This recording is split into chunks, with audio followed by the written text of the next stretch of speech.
Que Dios les bendiga, que la gracia de nuestro Señor Jesucristo esté con cada uno de nosotros. Sean bienvenidos a la continuación de la lectura y reflexión de la carta del apóstol Pablo a los Filipenses. En el capítulo 3, si su Biblia tiene títulos por pasaje, el capítulo 3 se nombra Prosigo al blanco, a la meta del supremo llamamiento, al blanco que es Cristo Jesús, a esa esperanza de gloria que es nuestra salvación. Hacia eso proseguimos. El apóstol Pablo en el capítulo 3 exhorta a la iglesia en contra del legalismo, aquellos que enseñaban o trataban de enseñar en la iglesia que la salvación dependía de cumplir la ley al pie de la letra. Pablo también exhorta a la iglesia a estar unidos en fe, en una misma fe, y también exhorta en contra del antilegalismo, la otra cara de la moneda que se va al otro extremo, que amenaza con que la iglesia caiga en un adormecimiento o una confianza fingida. Leemos la palabra en el nombre del Padre, del Hijo y del Espíritu Santo.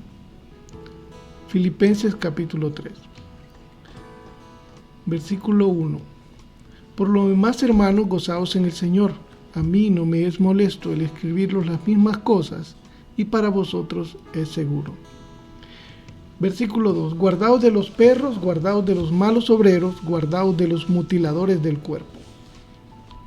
En el versículo 2, guardaos de los perros, parece severa la forma en la que Pablo se expresa para estas personas, pero veamos que Pablo veía en las enseñanzas de ellos que la salvación por las obras de la ley, esa era la enseñanza de ellos, esa enseñanza amenazaba o menospreciaba la vida y la fe cristiana. Denuncia a los judaizantes como enemigos del evangelio, porque al enseñar que se debía cumplir la ley para la salvación, estaban menospreciando el sacrificio perfecto de nuestro Señor Jesucristo en la cruz del Calvario. Por eso dice, guardaos de los perros, guardaos de los obreros, guardaos de los mutiladores del cuerpo. Se refiere a ellos como mutiladores del cuerpo porque ellos enseñaban la circuncisión. Todo aquel que no era judío tenía que judaizarse, circuncidarse como ellos para alcanzar la salvación. Entonces enseñaban que los cristianos también tenían que cumplir ese pacto abrahámico que fue un pacto entre Dios y el pueblo de Israel. Entonces, por eso les llama Pablo mutiladores del cuerpo. En el versículo 3 dice, porque nosotros somos la circuncisión, los que en espíritu servimos a Dios y nos gloriamos en Cristo Jesús, no teniendo confianza en la carne. En Cristo Jesús, no teniendo confianza en la carne. Quiere decir que nuestra confianza no está en lo que la ley puede hacer en nuestro cuerpo, en que hemos cumplido una ley en nuestro cuerpo, como la ley de la circuncisión, y eso nos da la confianza. No, la confianza es en Cristo. Y eso es algo que me llamó mucho la atención. En Cristo, esta palabra la menciona en toda la carta a los Filipenses 11 veces el apóstol Pablo. En Cristo se menciona 11 veces. En Cristo es nuestra confianza.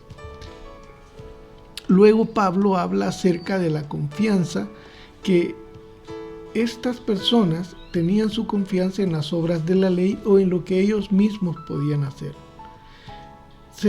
Pablo manifiesta que él tenía tanto de qué alabarse en cuanto a los privilegios sociales o religiosos como estos maestros judaizantes. En el versículo 4 continúa Pablo, aunque yo tengo también de qué confiar en la carne, según la ley, si alguno piensa que tiene de qué confiar en la carne, yo más, dice Pablo. Y Pablo, siempre hablando de él, en el versículo 5 dice, circuncidado al 8º día.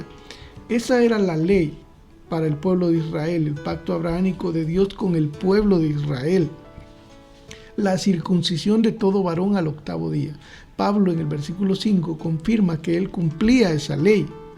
Continúa, del linaje de Israel, estaba dentro de ese pacto, de la tribu de Benjamín, hebreo de hebreos, en cuanto a la ley, fariseo. Pablo dice en el versículo 6, en cuanto al celo, perseguidor de la iglesia, en cuanto a la justicia que es en la ley irreprensible. Pablo también confiesa que en cuanto a la ley, él era fariseo. ¿Qué era ser un fariseo? Hemos escuchado mucho de esto. Leemos en los evangelios que se oponían a las enseñanzas de nuestro Señor Jesucristo y él los señalaba y los condenaba por muchas cosas, especialmente por su hipocresía. Los fariseos realmente fueron un movimiento político y religioso perteneciente al judaísmo. Surgió entre el año 587 y 536 a.C. La doctrina evolucionó y se fortaleció durante el segundo siglo después de Cristo.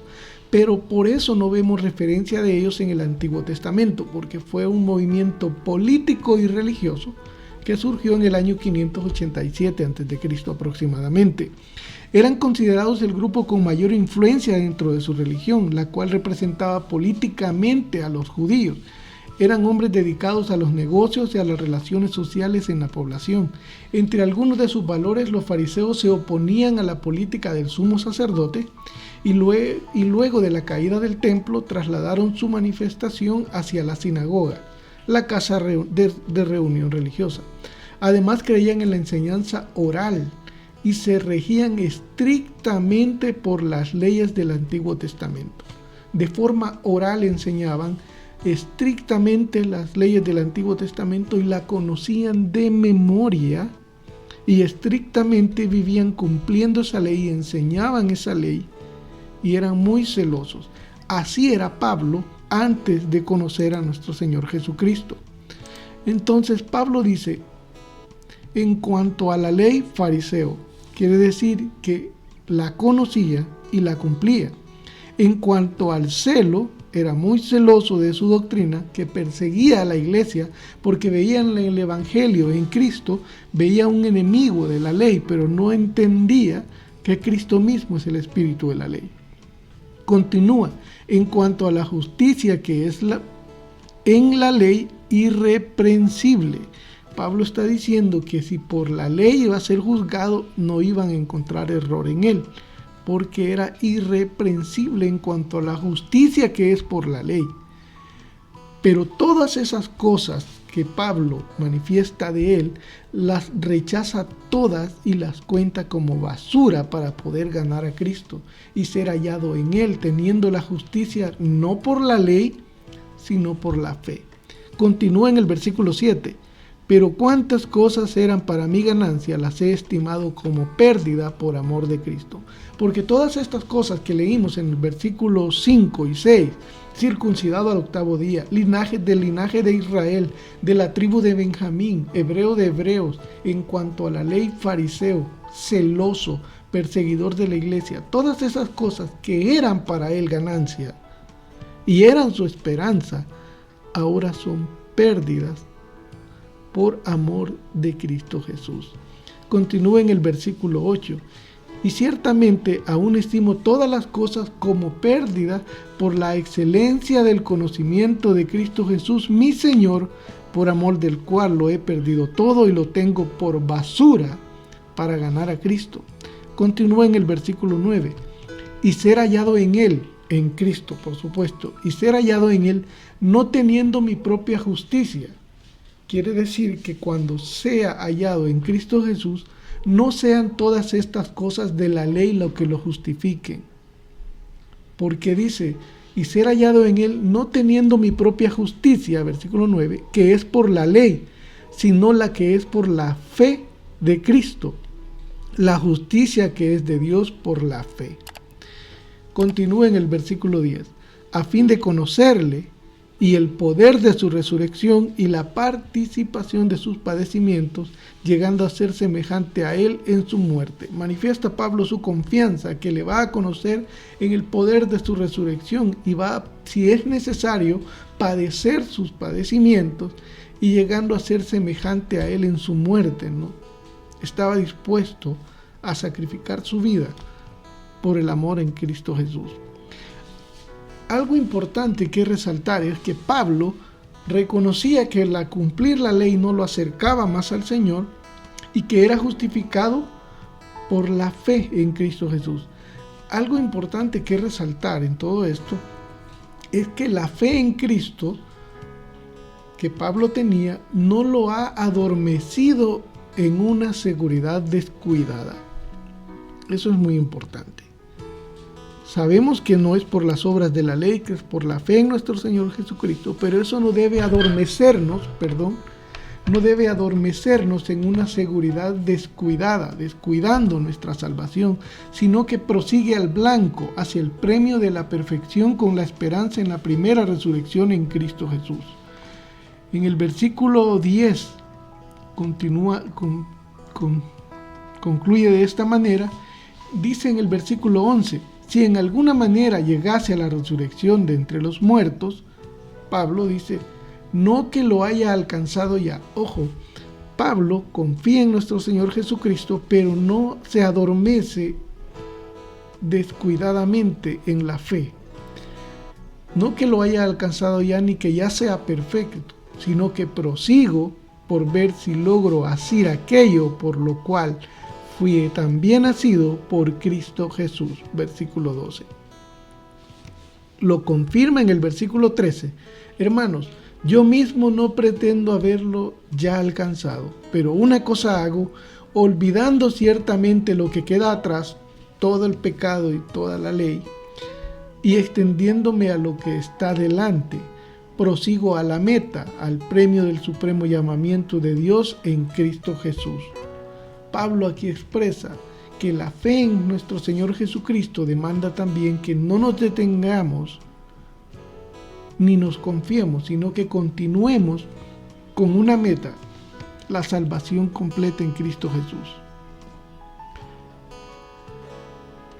En el versículo 15 nos hace una amonestación en contra de para estar unidos, una amonestación para estar unidos en la sana doctrina. Versículo 15 y 16. Así que todos los que somos perfectos, llama a los que creyentes, esto mismo sintamos, y si otra cosa sentís, esto también os lo revelará Dios.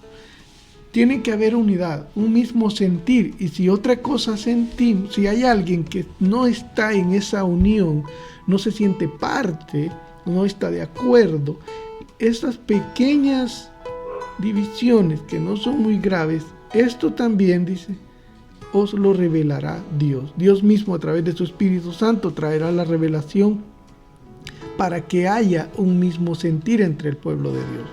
Versículo 16.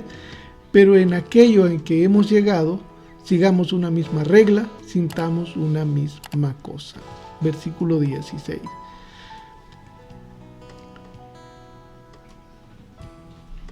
Del versículo 17, Pablo dice, hermanos, sed imitadores de mí y mirad a los que así se conducen según el ejemplo que tenéis en nosotros. Versículo 18, porque por ahí andan muchos, de los cuales os dije muchas veces y aún ahora lo digo llorando, que son enemigos de la cruz de Cristo. ¿A quiénes se refiere como enemigos de la cruz de Cristo? Aquellos que no reconocen que el sacrificio de nuestro Señor Jesucristo en la cruz es suficiente para justificarnos delante del Padre y perdonar nuestros pecados. Aquel que le quiere agregar algo más a la fe para alcanzar la salvación, lo constituye enemigo de la cruz de Cristo, de ese sacrificio. Dice el versículo 19, el fin de los cuales será perdición, cuyo Dios es el vientre y cuya gloria es su vergüenza, que solo piensan en lo terrenal. Cuyo Dios es el vientre, cuya gloria es su vergüenza, que solo piensan en lo terrenal, en las cosas materiales. Luego continúa Pablo en el versículo 20, mas nuestra ciudadanía está en los cielos, de donde también esperamos al Salvador, al Señor Jesucristo, el cual transformará el cuerpo de la humillación nuestra para que sea semejante al cuerpo de gloria suya, por el poder con el cual puede también sujetar a sí mismo todas las cosas. Versículo 21. Unidos en la sana doctrina. Ahora, del lado del legalismo tenemos aquellos que querían obligar a cumplir la ley especial, empezando por la ley de la circuncisión, el pacto abrahámico, Y luego Pablo nos exhorta a una unidad en una misma fe y ahora habla en contra del antilegalismo. Del lado de los judíos legalistas, la iglesia estaba expuesta al peligro del legalismo y del lado gentil al peligro del antilegalismo, los dos extremos. Esta última falsa doctrina, el antilegalismo, enseñaba que el creyente no estaba bajo ninguna ley, al extremo de no preocuparse por llevar una vida con temor de Dios ni amor a Cristo. Y eso es otro error en el que no podemos caer nosotros. Sabemos que no estamos bajo la ley, pero estamos llamados a tener una vida en santidad, porque una vida con una mirada celestial. ¿Por qué? Porque nuestra ciudadanía es celestial y nuestra esperanza, nuestra salvación es celestial, no es terrenal. Entonces, el peligro del antilegalismo era llevar a los cristianos a llevar una vida sin amor a Dios, ni temor de Cristo, ni amor a Cristo. Pablo continúa con un llamado a una vida, un andar celestial, porque como ya dijimos, tenemos una esperanza celestial. Versículo 20 y 21. Mas nuestra ciudadanía está en los cielos, de donde también esperamos al Salvador, al Señor Jesucristo, el cual transformará el cuerpo de la humillación nuestra, para que sea semejante al cuerpo de la gloria suya, por el poder con el cual puede también sujetar a sí mismo todas las cosas.